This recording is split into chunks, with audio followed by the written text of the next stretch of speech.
भाइयों आज आपको हंसी का फुल डोज मिलने वाला है। पाकिस्तान की पब्लिक बोल रही है कि भारत के पास एटम बम नहीं बल्कि सुतली बम है। इनकी बातें सुनकर तो आप भी हंसते हंसते लोटपोट होने वाले हैं। वीडियो आखिर तक जरूर देखिएगा, पूरा मजा आएगा। और अगर चैनल है पहली बार तो चैनल को सब्सक्राइब जरूर कर लीजिए। तो चलिए शुरू करते हैं आज की ये वीडियो। तो चलिए शुरू करते हैं। आगे जीडीपी में भी इंडिया से हम आगे हैं, इकोनॉमी में भी हम उनसे आगे हैं।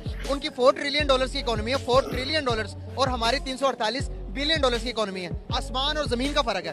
तो आपने कैसे कह दिया कि पाकिस्तान की इकोनॉमी ज्यादा है? पाकिस्तान में एटमी पावर है, उनके पास एटमी पावर। वो तो इंडिया के पास भी एटम बम। कैसे? अगर एटम बम भी है तो डरता क्यों है? कौन डरता है? इंडिया डरता है। क्या हो गया यार? मैं इंडिया बॉर्डर के पास रहते हैं, वो डरता है? जी डरता है। जैसे हमारी बच्चियों के भी जो है ब्रेन वॉश किए जाते हैं और फिर वो जाहिर है बच्चियां हैं और एक एज भी उनकी ऐसी होती है, इनोसेंट होती है, फिर वो चक्कर में आ जाती हैं। मैं ना एक्शन लेना चाहिए इस गंदगी के खिलाफ, तभी हम छोटी छोटी जो लड़कियां उनके साथ जो जबरदस्ती होती है या फिर ये कन्वर्जन या इस्लाम कबूल कर लेती है, so we should stop it. इस वजह से 12, 13, 14 साल की लड़की की खबर आती है भाई से इस्लाम कबूल किया, ये वो एज होती है जिसमें इंसान को इतनी समझ ही नहीं होती। बिल्कुल तभी तो वो इस्लाम कबूल कर लेती है, मैनिपुलेट किया जाता है उनको, तो फिर ये हो जाता है। जो होती हैं वो ना समझ होती है, उनको समझ नहीं होती है। जाहिर है वो स्कूल पढ़ने के लिए भी निकलती हैं, वो बाहर भी निकलती हैं और आजकल मोबाइल आप देख रहे हैं हर बच्ची के हाथ में होता है। कौन है ये लोग? कन्वर्जन भाई बहुत खतरनाक चीज है अल्लाह ताला। ये आप देखेंगे आने वाले वक्त में, मैं मतलब आपको वाज़ह कह रहा हूँ कि पाकिस्तान तरक्की के उस हिस्से में पहुंच जाएगा। इंडिया क्या है, इंडिया का बाप भी मतलब हमें नहीं रोक पाएगा। मस्त जोक मारा। तो हमें 200 साल को कहता है, 100 साल को कहता है, 50 साल को कहता है, 30 साल पीछे छोड़ गया है। तो जिसने हमें इतना पीछे छोड़ दिया, हम उसके रेस में कैसे उसके साथ पांव से पांव मिलाएंगे? देखिए हकीकत जो है वो मैं आपको बता, देखिए बलोचिस्तान अब से कट हो चुका हुआ है। बलोचिस्तान पाकिस्तान का हिस्सा है, लेकिन वहाँ पे जो मामला है मतलब खराब हो चुके हैं। मस्त जोक मारा। ये हंस रहे हल्का। हिंदू मसलक जो है उसमें सच को सच, झूठ को झूठ, बहन भाई, तहजीब, हर चीज पाई जाती है। अच्छा, ठीक है। और ये उन्होंने कहाँ से सीखी? कहाँ से सीखी? राम से, जिसको वो मानते हैं, राम से। हाँ। ठीक है। और ये अच्छी चीजें किस में हो सकती हैं? किसी अल्लाह के बंदे में हो सकती हैं। वो भी एक सिलेक्टेड मेंबर था, पैगंबर कह ले, कुछ भी कह ले। क्या कर रहे हैं तू? तो वो भी तो कहते हैं कि राम जो था ईश्वर का दोस्त था। अल्लाह का दोस्त, ईश्वर, वो अल्लाह को कहते हैं। हाँ। ठीक है। जैसे हमारे नबी सल्लल्लाहु अलैहि वसल्लम अल्लाह के हैं। हाँ। ठीक है। इसी तरह 1,24,000 से देखें, जो मैं मिसाल भी काम हूँ, ठीक है, और मुझे जो आपको सनातन धर्म के बारे में इतना इन्फॉर्मेशन। क्या बात है सर, क्या बात है सर, क्या बात, ये बात है। पाकिस्तान के अंदर क्या हिंदुओं को आप इजाजत देते हैं कि वो इबादत करें अपनी? नहीं इजाजत देंगे? नहीं देंगे। फिर हिंदुओं को क्यों नहीं इजाजत देंगे? हिंदू को इसलिए इजाजत नहीं देंगे, हम वो हमारे दुश्मन है, हम उनके दुश्मन है। हिंदू तो आजकल जो मुसलमान है ना, मौलवी माशाल्लाह अल्लाह पाक इनको और बुलंद, ये कहते हैं कि आओ हमारे पीछे लगो, आप जन्नत में जाओगे। लेकिन इनको ये नहीं पता कि हमने खुद में जन्नत जाना है कि नहीं जाना।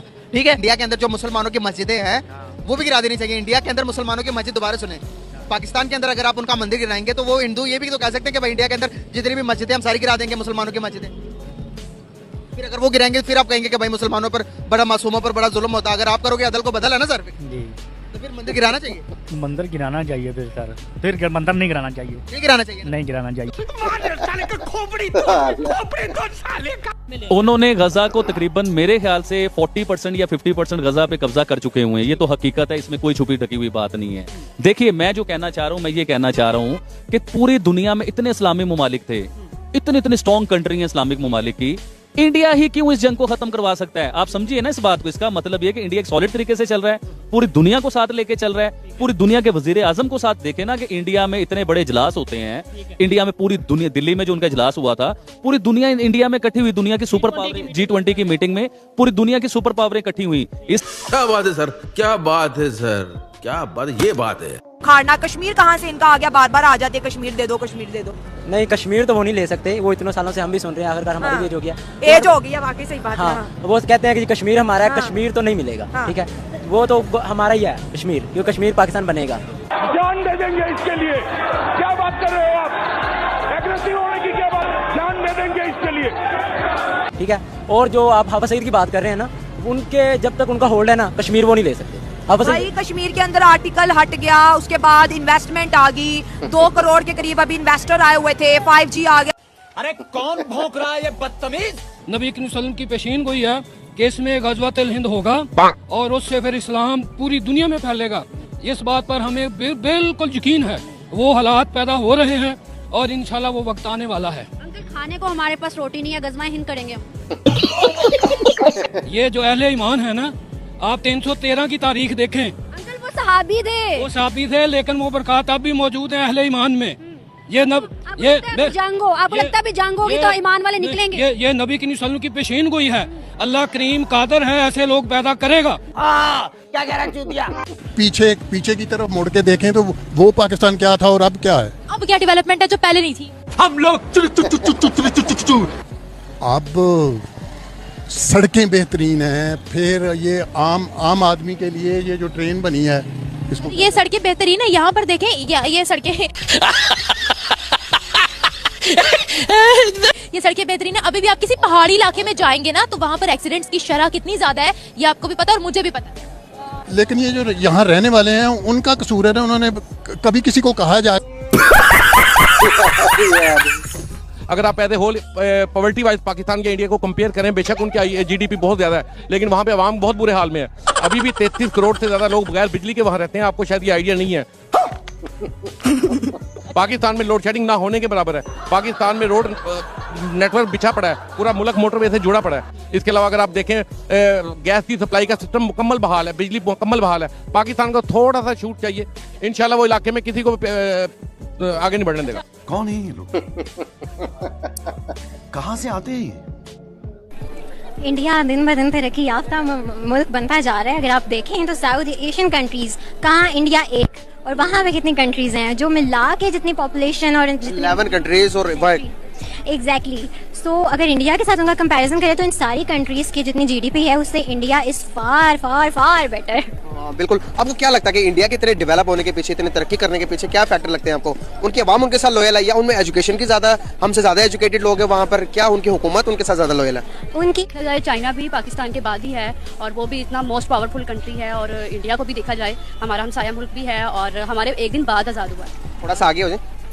एक दिन बाद हुआ है, ये भी अगर देखा जाए तो बहुत मोस्ट ही पावरफुल ये कंट्री है और हमारा हमसाया मुल्क है और उसने इतनी जल्दी तरक्की की है और हम लोग मतलब 11 कंट्रीज एक साइड पे हैं और वो एक साइड पे। पाकिस्तान इतना सा एक नींबू की तरह है और वो एक दुआना है इतना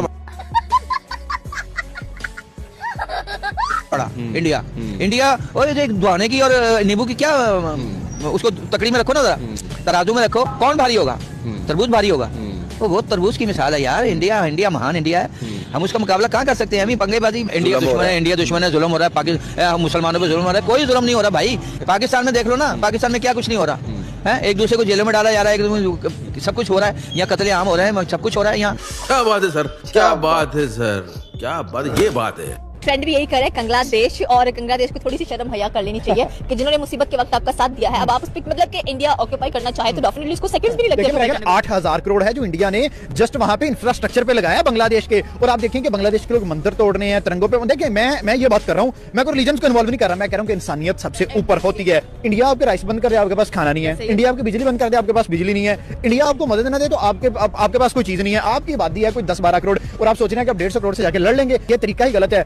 पहले आप रोड पे आ गए हो, उसके बाद आप भीख मांगने पे आ जाओगे और इन दी एंड आपने करना है कि आपने जाके माफी ही मांगनी है। तो बेहतर है कि टाइम अभी पड़ा है, पानी जो है सर से ऊपर नहीं निकला, अभी आपकी गर्दनों में हल्क में फंसा है, जाके अभी मांगो और अपनी जान भी बचाओ और इज्जत भी बचाओ।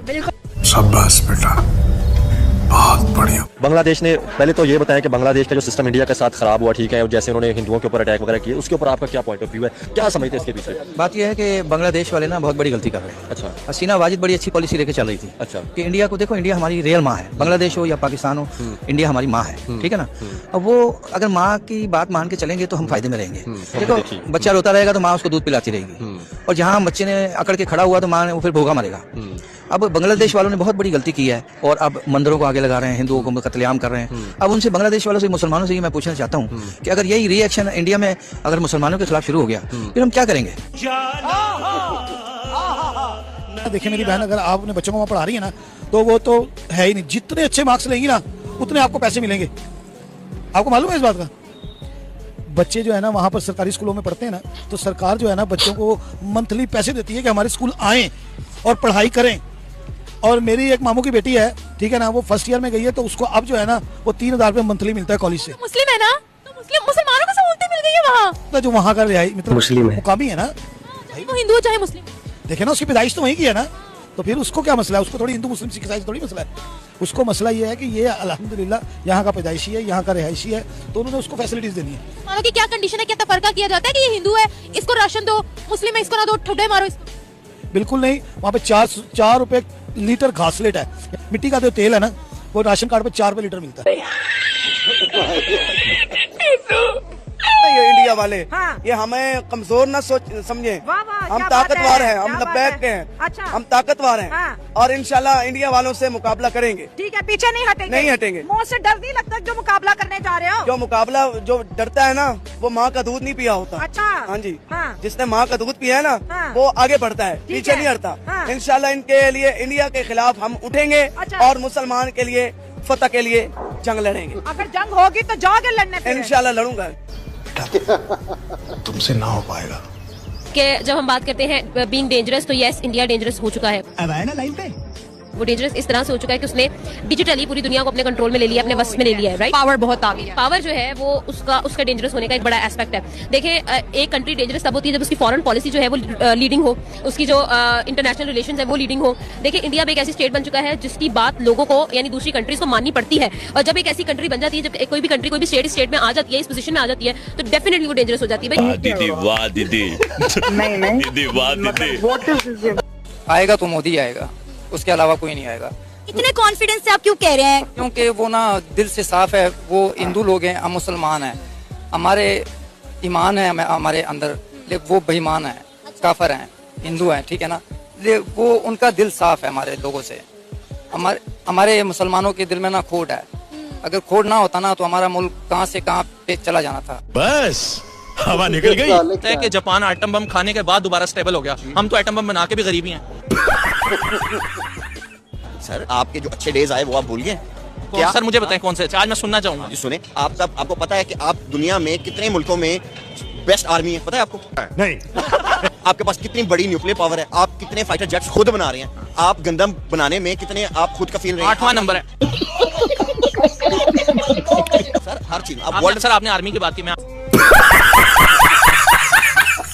मोदी को आप लाख गलत कह लें, बट मोदी ने अपना जो इमेज है, जो डिजिटल इमेज है या सोशल मीडिया का इमेज है, उस पे इतना डोमिनेंट है कि आज आप इंडिया में अगर हूँ या यहाँ से आप VPN लगा के इंडिया आप अपने आप को साइन करके आप स्क्रॉल करें तो आपको मोदी का ना फकत अच्छा फेस नजर आएगा, बल्कि ये नजर आएगा कि मोदी ने कितनी डेवलपमेंट की है और मोदी की वजह से इंडिया ने कितना ग्रो किया है। यूट्यूब पे मोदी साहब का चैनल देखिए 25 मिलियन का है, एक्स के ऊपर सबसे बड़ा चैनल है। बिल्कुल वर्ल्ड लीडर का अगर कभी कभी इस तरह दुनिया के अंदर स्टडी होती है या फिर सर्वे होता है, उसमें भी टॉप पे है, तो ये इमेज तो बहुत अच्छी है। उसने अगर ये 25 मिलियन का चैनल है या वो इतनी बड़ी पॉपुलेशन के ऊपर मुसलसल रूल कर रहे हैं। क्या बात है सर, क्या बात है सर, क्या बात है, ये बात है। इंडिया वाले जो कमजोर समझ रहे हैं, अच्छा, ये इनकी गलत फहमी है। क्या बात है, वो कैसे? वो कैसे कि हमारी, उनको शायद इस चीज का पता नहीं है कि हमारी जो है एटमी ताकत वो सबसे पावरफुल है। क्या बात है? अच्छा, फिर ठीक है, अगर हमारी गवर्नमेंट चाहे या हमारे हुक्मरान चाहते हैं तो वो एक मिनट में कुछ भी कर सकते हैं। अच्छा। और अगर इंडिया वाले ये समझते हैं कि हमारे पास एटमी ताकत है या एटमी मिसाइल है या हमारे पास कुछ भी है, लेकिन पाकिस्तान से पावरफुल कुछ भी नहीं है। अगर इतने पावरफुल थे तो अभिनंदन को क्यों रिहा किया ना? उधर से 9 मिसाइल आते या 9000 आते, फिर आप डट के खाते और आगे मारते भी कि चलो हमें पता चलता दोनों एटमी मुल्क है, लेकिन उन्होंने अभी डिक्लेयर भी नहीं किया था कुछ कि हम ऐसा करेंगे, लेकिन फटाफट पूरी दुनिया में कॉल खड़का दी। इमरान खान साहब ने मोदी साहब को कॉल की, लेकिन उन्होंने अटेंड नहीं की। ये तो अरे बेटे तुझे थकान नहीं लग रही क्या? कि मोस्ट पावरफुल कंट्री कौन सा है, पाकिस्तान या इंडिया? पाकिस्तान है। आपको पता है पाकिस्तान भी स्ट्रॉन्ग कंट्री है। स्ट्रॉन्ग कंट्री कैसे है? क्योंकि पाकिस्तान जो है वो एटॉमिक कुव्वत बन चुका हुआ है, इंडिया नहीं है। अच्छा। इंडिया भी है। ये तब किसने की है एटॉमिक? आप रिसर्च करें आपको पता लग जाएगा। रिसर्च चले, पहले पाकिस्तान बना है और उसके पास बहुत ज्यादा आप रिसर्च करें। पाकिस्तान जो है उस जैसा आप पूरी दुनिया में देख लें। पाकिस्तान का जो है GDP अगर बात करें और इंडिया का GDP की बात करें, जमीन आसमान का फर्क है। उनका 3 ट्रिलियन है, पाकिस्तान का बिलियंस में है। दीदी वाह दीदी, दीदी वाह दीदी। इंडिया की गवर्नमेंट की पावर चेक करें आप, रातों रात अपने बंदों को छुड़वाकर वो ले गए, हमारे 5 बंदों को सजा होगी, सजाए मौत दे दी, हम कुछ ना कर पाए। क्या इंडिया के पास इतनी पावर है कि वो लोगों को छुड़वा सके, वो मिडिल एज जैसे कंट्री से जाके? ये बिल्कुल इंडिया के पास बड़ी पावर है जी, इस हकीकत को आप तस्लीम कर लेना चाहिए। अब कोई नहीं मानता तो आप 1971 को देख लें, जब वो इंडिया ने हमारे फौजियों की और जो हम पाक फौज है हमारी उसकी पेंटें उतरवा दी थी उन्होंने, तो अब तो वो उस वक्त इतने पावरफुल थे, तो हम बस वो कर सकते हैं, जो ताकतवर है वो सब कुछ कर सकते हैं। बहरहाल वो जन्नत और दोज़ख तो मरने के बाद है ना, अभी दुनिया में रहते हुए तो उन्होंने कुछ करना है, उन्होंने तरक्की करनी है। पाकिस्तान का नाम ले लेके आप देखें वो कितना पीछे रह गए थे। आज हमारे कश्मीर में देखें हड़तालें चल रही हैं, रोजगार नहीं है, वहाँ पे तो इंडिया ने रोजगार दे रहे हैं। बस वो कश्मीरियों का शौक है कि हम पहले भी पाकिस्तान के साथ शामिल होना चाहते हैं। जैसे कि जंग हुई थी इंडिया पाकिस्तान की, तो उसको डर था कि हम लोग जो है अमेरिका पे भी हमला कर सकते हैं, तो इसलिए उसने बोला कि हमारी फ्रेंडशिप करवा दी उसने इंडिया के साथ, और हमारी जो है वॉर जो है वो सीज फायर करवा दिया था इस बात पे कि जी उसको खतरा है कि मतलब हम उसके ऊपर भी हमला कर सकते हैं, क्योंकि we have atomic powers. America के पास भी है, इंडिया के पास भी है एटॉमिक पावर। हमारे पास एक सबसे बड़ी ताकत है इस्लाम की ताकत, उनके पास वो नहीं है। सबसे इस्लाम से डरते हैं। इस्लाम से नहीं डरते वो लोग, हम लोग नहीं किसी से डरते, वो लोग उन लोगों को जो है वो डराना चाहते हैं, लेकिन हम डरते नहीं है। चूतिया बनाया तुमको। हिंदुइज्म कैसा लगता है आपको, कैसा मजहब है, सही है या नहीं है? हिंदू लोग मेरे तो ख्याल में जो इस्लाम को नहीं फॉलो करता वो मजहब सही नहीं है, जो इस्लाम कबूल करे वो सही है। अल्हम्दुलिल्लाह वो ठीक है। रुको जरा सर, आपकी जात क्या है सबसे पहले तो ये बताइए। अंसारी। अंसारी सर, अंसारी कितना टाइम हो, कितने अरसा पहले बड़े सगीर में हमारे साथ आए थे, कौन सा आप लोग का रिलीजन था इस्लाम से पहले? इतना नॉलेज तो नहीं है, लेकिन अपने बड़ों से यही शुरू से सुनते आ रहे हैं कि अंसारी जो है ना ये शुरू से ऐसे चले आ रहे हैं, शुरू से मुसलमान आ रहे हैं। खाओ माँ कसम, तो हो ही नहीं ना सकता। शुरू से बड़े सगीर के अंदर रहने वाले लोग पहले तो हिंदू थे, 1400 साल टोटल इस्लाम को आए हुए हैं, बड़े सगीर के अंदर 800 या 900 साल हुए, इससे पहले हम कोई और मजहब के होंगे? नहीं, मैं कुछ नहीं बता सकता। नहीं बता सकते, खत्म। कैसे कैसे लोग रहते हैं यार यहाँ पर। मैं आपको मोदी का बताता हूँ। मोदी हमारा एक दुश्मन मुल्क का है, हम दुश्मन मुल्क का नाम ही नहीं लेंगे, क्योंकि वो हमसे हमेशा कभी F-16 भेज देता है हमारे ऊपर। ऐसा ही है ना, मोदी कभी कुछ करता है कभी कुछ करता है, फिर बाद में कहता है कि आओ मेरे साथ लड़ो। माफ कीजिएगा, अब मैं थोड़ा सच बोलने लगी हूँ। चाइना को हम ऐसे गले से लगा कर बैठे हैं जैसे मानो पता नहीं क्या है। चाइना ने 16,000 मस्जिदों को शहीद किया। अब चाइना की जरा स्टेटमेंट तो सुने, जरा गूगल तो करे। कहते हैं 2027 तक हम एक मस्जिद चाइना में नहीं रहने देंगे। तो फिर हम उनका नाम लेते हुए यहाँ इतना खुश क्यों महसूस करते हैं? जिस खित्ते के साथ हमारी हजारों साल की हिस्ट्री जुड़ी है, हम कहते हैं हमने उनका नाम नहीं लेना। जो देखिए, हमारा सिंपल एक जवाब दूंगा, जो हमारा दुश्मन है वो हमारा दुश्मन है भाई, ये हर मुल्क का यही होता है। दीदी वाह दीदी, नहीं दीदी वाह दीदी। इंडिया पहले अपने आप को रखता है, कहता है हमें किसी की नाराजगी से कोई नहीं, हमें जो चीज सस्ती देगा हम वहाँ से ट्रेड करेंगे। और ओपनली कह रहा है, बिल्कुल ऐसे कह रहा है। ओपन चैलेंज करता है, अमेरिका को भी आंखें दिखाता है, रशिया को भी आंखें दिखाता है, हर कंट्री को आंखें दिखाता है। इंडिया आंखें दिखाएगा, उसके खजाने भी भरे हुए हैं, उसने किसी से लोन भी नहीं लिया, वो जिसको मर्जी चाहे आंखें दिखा देता है, जिसको मर्जी चाहे बैन कर देता है, जिसके मर्जी मुल्क चले जाता है और हर जगह उनका स्वागत होता है। देखिए ना, अभी मैं एक न्यूज पढ़ा था जिसके अंदर ये चीज डिफाइन की गई थी कि हर कंट्री ने रिसेशन में जाना है, अभी रिसेशन पीरियड आना है। इवन के अमेरिका, यूरोप जैसे कंट्रीज को, यूके, उनकी GDP नेगेटिव हो जाएगी, लेकिन इंडिया वाहिद कंट्री होगा जिसकी 5% ग्रोथ होगी। सच में पूरी दुनिया क्राइसिस में होगी, बस इंडिया नहीं होगा। इंडिया होगा जो 5% जिसकी GDP ग्रो कर रही होगी, बाकी हर कंट्री की GDP एक दफा नेगेटिव जानी है, जिसका ये वजह है कि सारी इकोनॉमी दुनिया की उधर शिफ्ट हो रही है। क्या बात है सर, क्या बात है सर, क्या बात, ये बात है। एक लड़की भी सेव नहीं है पाकिस्तान में। ओहो। और इंडिया में एक बिल गेट्स जैसा बंदा आके वहाँ पे आम चाय वाले से चाय पी के चला गया और किसी को पता तक नहीं हुआ, और ना उसके पास कोई सिक्योरिटी थी। इतना सेम मुल्क है, और हमारे हाल देख लें आप। जली ना। ये मोदी का भारत है भाई, यहाँ पर अमीर गरीब आम खास सब फ्रीली इंडिया को एक्सप्लोर कर सकते हैं। हमें आज तक यही सिखाया गया हम ताले पाकिस्तान में कि वो हमारा दुश्मन है, हमने 1965 की जंग लड़नी है, हमने 1971 की जंग लड़नी है, और हालांकि हमें आज तक पता है कि 1965 में क्या हुआ था और 1971 में क्या हुआ था। हमारे मतलब आपको मत सिखा, चल। जंग में सिर्फ हमें बताया गया कि मुकाबला हुआ है, हालांकि हमें पता है कि किस तरह उन्होंने पतलूनें तुरवाई थी हमारी फौज की। अच्छा। 93,000 अभी तक मीम्स चल रहे हैं। बिल्कुल, आज तक मीम्स चल रहे हैं। ये जो वीडियो सोशल मीडिया पे वायरल हो रही है डोली चाय वाले की और बिल गेट्स की, इंडिया के अंदर डिजिटलाइजेशन है, एक अलग सा एक चार्म है। 1947 में वो भी आजाद हुए हैं, हम भी आजाद हुए हैं। वो आज कहाँ पे खड़े हैं और हम लोग आज कहाँ पे खड़े हैं? अगर वो हम जमीन पे हैं, वो आसमान पे पहुंच चुके हैं। तू साला भोला दिखता है लेकिन है एकदम होशियार हो, लुच्चा। लेकिन पाकिस्तान के रिलेशंस जो हैं वो सिर्फ एक कंट्री है जिसके साथ आप लोग कह सकते हैं कि बेहतर हैं या अच्छे हैं, वो है चाइना। लेकिन चाइना की अगर हम बात करते हैं, चाइना ने इंडिया को 85% वीजाज दे रहे हैं, ठीक है। लेकिन अगर हम बात करें हमारी तरफ आने की, वो हमारे पास आते हैं तो सिर्फ हमारे से सिर्फ गधे ले रहे हैं। क्यों? वो गधे इसलिए ले रहा है क्योंकि हमारी हुकूमत ही गधी है। बात तो सही है। क्या कह रहा है चूतिया? अगर एटमी ताकत ना होते तो आज इंडिया हम पे हमला कर चुका होता। सर, इंडिया का एक लफ्ज है, एक लाइन है, वो कहता है, आप रिसर्च में कीजिएगा, उसका कहना है कि हम जो जंग करेंगे तो बराबरी पर करेंगे। पाकिस्तान हमारी बराबरी का नहीं। अल्हम्दुलिल्लाह हम उनसे बहुत ऊपर हैं। ये के तौर पे नहीं के सर, फैक्ट पे बात करें, क्या इकोनॉमी के लिहाज से अगर हम देखें तो हम 100 कंट्रीज में भी नहीं आते। पाकिस्तान की फौज दुनिया की 5वें नंबर पे फौज है। ठीक है ना, और अल्हम्दुलिल्लाह हम मुकाबला करना जानते हैं, इंडिया कुछ भी नहीं है। फिर तो वही कह रही हूँ ना, जंग से क्या करेंगे, या तो वो तबाह होंगे या हम तबाह होंगे, जंग से क्या होगा। हमने अपना कोई ना कोई मौक़िफ़ तो उन्हें पेश करना है ना कि ये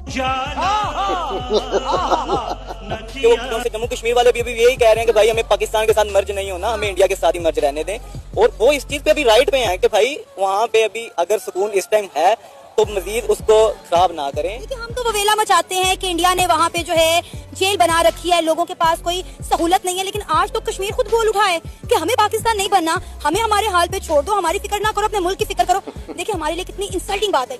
बिल्कुल बिल्कुल, अब देखें उनको हम ही कह रहे हैं कि वो जेल बनी हुई है, तो जेल बनी है तो इसलिए आटा वहाँ पे 10 रुपए किलो है, घी वहाँ पे 150 रुपए किलो है, और यहाँ पे जेल, अब जेल से आजाद है तो यहाँ पे 450 का हम घी ले रहे हैं, 200 का हम आटा ले रहे हैं। तो आई थिंक जेल हमें खुद पता लग जाना चाहिए जेल कौन सी है। आप आजाद कमीशन वाले खुद कह रहे हैं भाई हमें आपसे छुट्टी चाहिए, हम आपके साथ नहीं रहना चाहते। अभी तो गिलगित बल्तिस्तान में भी शुरू होना है।